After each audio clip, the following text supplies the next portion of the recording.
Questions to the Minister for Education and Skills, and the first priority question is in the name of Deputy Charlie McConalogue. Deputy McConalogue has 30 seconds to introduce the question.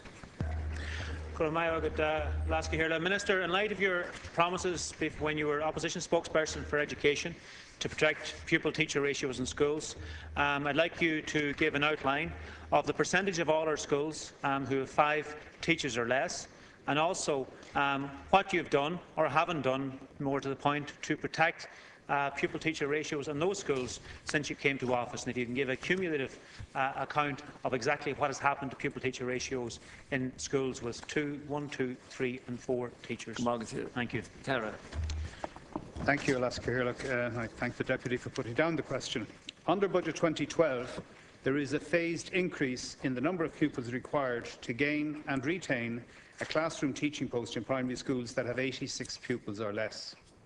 The Department's published statistics show that there were, 1,532 schools, or otherwise 48% of all primary schools, with less than 5 mainstream teachers. Such schools would have up to 114 pupils. To date, 125 schools were due to lose a classroom post as a result of Budget 2012 measure, and this was reduced to 79 schools following the appeals process. That would probably have, in most cases, indicated that there was due to be an increase in population rather than a decrease. The average class size in these 79 schools is currently 21.3 pupils. 21.3 pupils average class size. This compares with the national average of 24.7. A further 42 schools did not gain a classroom post as a result of the 2012 budget measure.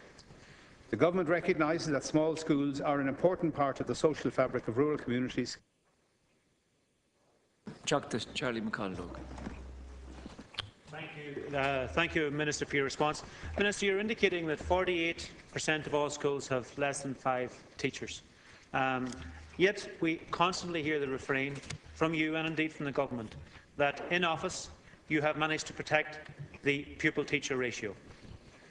Yet what you are admitting to here today is the fact that since you came to office, you have very significantly increased the pupil-teacher ratios for schools with 1, 2, 3 and 4 teachers, accounting for 48% of all schools. If we look, Minister, at what the pupil-teacher ratio that a school needed to have, well, the number of pupils that a school needed to have in September 2011, if you were a 2-teacher school, you needed 14 students. A 3-teacher school needed 51 students to retain their 3 teachers, and a 4-teacher school needed 81 students to retain their 4 teachers.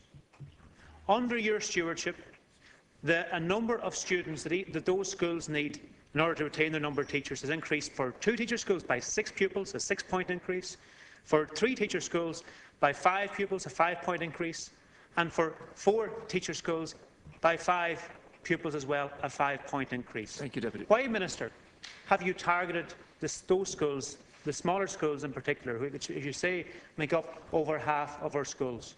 And alongside that, we've seen the cuts for 2 years to minor works grants and to summer work scheme. The cumulative effect that many of those now are in total crisis, and many are in a situation where they're considering whether they have a future at all. Thank you, Deputy. I'll call Minister now. I think, Deputy, both my predecessor and myself had to take into account the rapidly changing nature of the budgetary position on the one hand, and the fact that the overall primary school population was growing and is continuing to grow.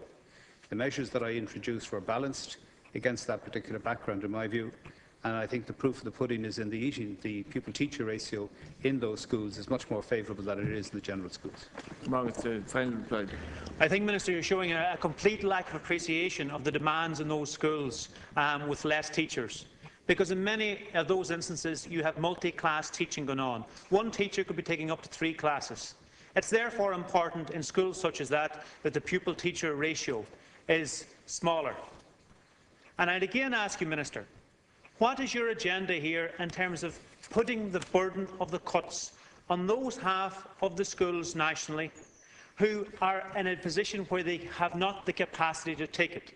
They have less families going to those schools, and they have more classes to teach for a particular teacher. And what you're doing through withdrawing the minor works grant and the 2 years where the summer work scheme wasn't there, as well as I pointed out, a 5-point increase to the pupil-teacher ratio for those schools, whereas other larger schools haven't had an increase in the pupil-teacher ratio. You've emphasised it and totally loaded it on one half, the half which actually find it most difficult in many ways to survive because their resources are most stretched. That's the impact you're having, Minister, and I believe you need to assess it, because what has been the cumulative effect of it over the last 3 years of your stewardship is that the smaller schools around the country are struggling to survive, and many of them are wondering how and if they can have a future. Thank you, Deputy Minister. Thank you. Asking Court.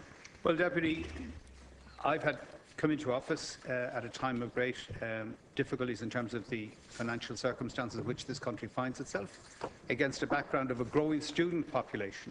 And I had to try and balance the concept of fairness and equity across the system.